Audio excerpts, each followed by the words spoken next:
They say you should never meet your heroes. But frankly, I've never understood what the hell that meant. Besides, my heroes are fictional characters, and who are they, anyway?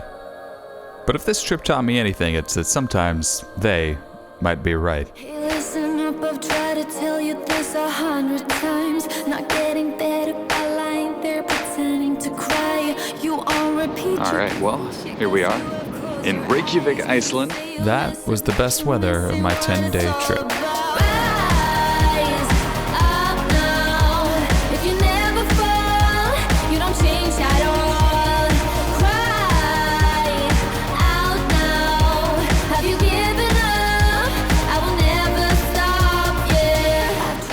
Right, I am awake following the first night in this lovely Subaru.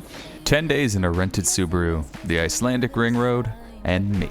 I'm totally prepared. The first day of my trip, I didn't have a car, but I walked around Reykjavik and the weather was gorgeous, the sun was out, people were walking, riding bikes, and ignoring the do not walk sign that I was following.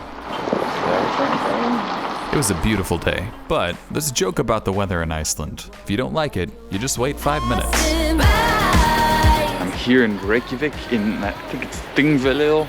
I'm pretty sure it's Þingvellir, but I could definitely still be wrong. I spent most of day one getting the car and getting groceries, but I had a little bit of time left afterwards to see stuff. This is Kerid. I say it like it's Arabic. Something crater. It's clearly a crater, whatever the name of it is. Today we search for more sights, hopefully getting out of this rain a little bit.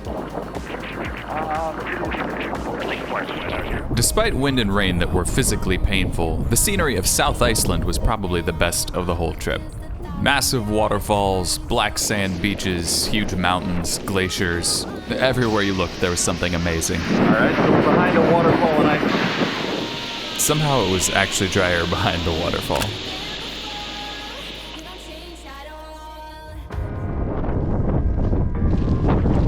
If I look pregnant, because I got my camera tucked in there, I think I am the only one.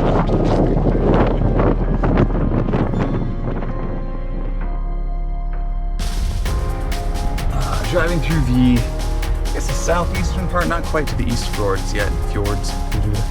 I know I said the weather was garbage, but day three was pretty great.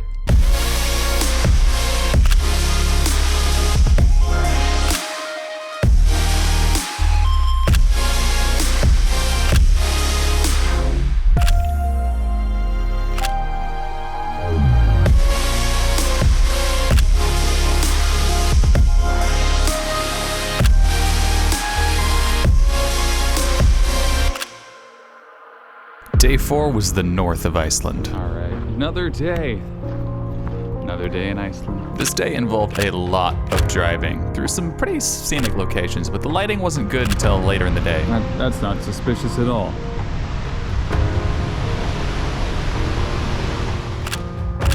I had a beautiful sunset to look at as I drove to my campsite for the night in Akureyri, the so-called capital of North Iceland.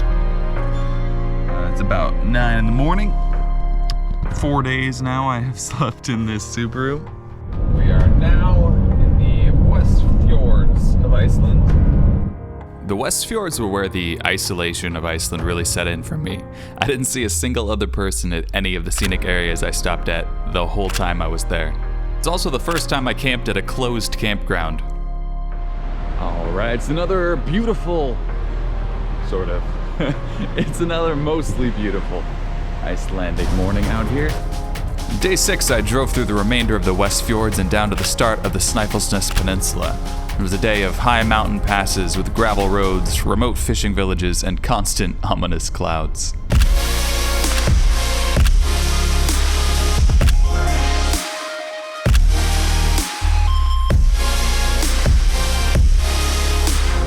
On the morning of day 7, I drove the rest of the way to the SNÆFELLSNES Peninsula.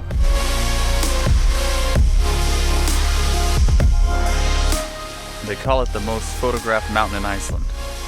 Apparently, though, it's only the most photographed mountain in Iceland from over there.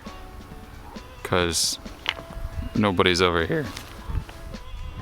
The remainder of day 7 was spent at an Airbnb so I could both literally and figuratively recharge my batteries.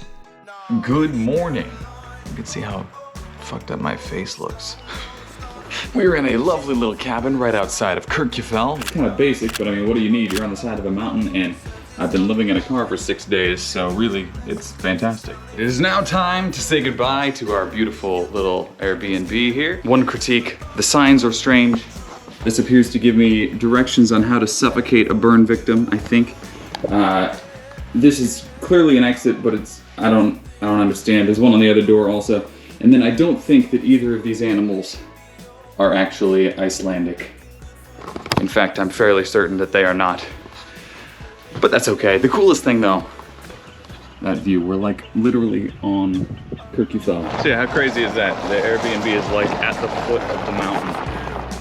I spent day 8 exploring the rest of the SNÆFELLSNES Peninsula, the rocky coastline, the rugged volcanic landscape, but once again the day was dominated by ever-present gray clouds.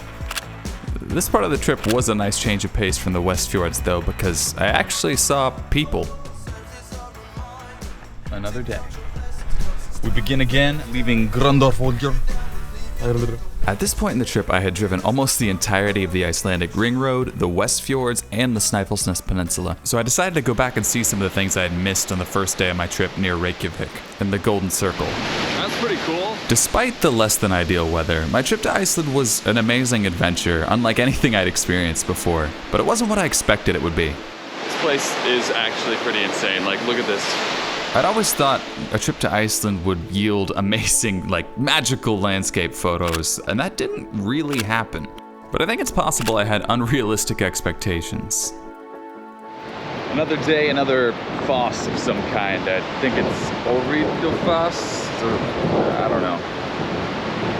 So many waterfalls in this country. I think I'm gonna head from here to the coast, which is over that way somewhere. Drive up the south coast a little bit back to Reykjavik. It's been a great trip. The weather today is actually better than almost any other day, except like the first day. The weather was garbage throughout a lot, so that kind of sucked, but at least the sun's peeking out today a little bit. It went away right when I said that. It's okay. But yeah. My trip to Iceland was a unique adventure, exploring the sheer vastness of Iceland all by myself, driving hundreds and hundreds of miles in a foreign country, sleeping in the back of a car. I was usually trying to find a place to sleep when the sun was going down and then sleeping when the sun came up, because I was exhausted from driving hundreds and hundreds, of miles, the whole thing. But I think maybe that's okay, because instead of the iconic, epic landscape photos I had envisioned, I got photos that document my own travel experience instead of the generic photos that I had hoped for in a weird way. So maybe it's okay to meet your heroes, just have proper expectations. I don't know if that's really a lesson or anything, but hey, that's the end. Thanks for watching.